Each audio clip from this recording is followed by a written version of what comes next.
बरं 2024 चे पैसे ज्या पद्धतीने केलेले त्याच पद्धतीने आम्ही आता जिल्हाधिकाऱ्यांना भेटायला गेलो की परत एकदा त्यांच्यावरती दबाव टाकून आपल्या इकडे सर्वेसाठी आणि पंचनामे करायला लोकांना पाठवू आणि ज्या पद्धतीने 2024 मध्ये पूरग्रस्तांचे पैसे तुमचे हक्काचे पैसे आंदोलन करून वंचित बहुजन आघाडीने तुम्हाला मिळवून दिलेले त्याच पद्धतीने 2025 चे सुद्धा पैसे आपल्या सर्वांना मिळवून देऊ हे वंचित बहुजन आघाडीच्या वतीने मी आपल्या सर्वांना आवाहन करतो.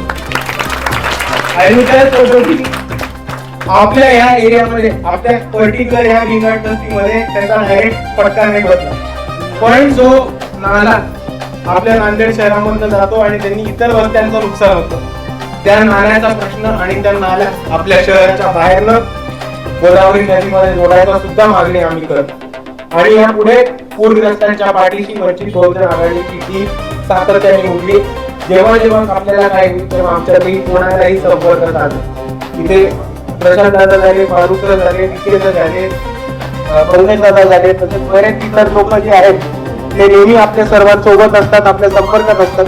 कधीही सांगा त्या सगळ्यांकडे माझा फारुख सरांचा, प्रशांत दादाचा नंबर आहे, श्याम दादांचा सुद्धा नंबर आहे. काही कोटी घटना झाली एका फोनवरती आम्ही आपल्यासाठी हाजीर आहोत. एवढं म्हणून मी आपल्या सर्वांची रजा घेतो. जय हिंद.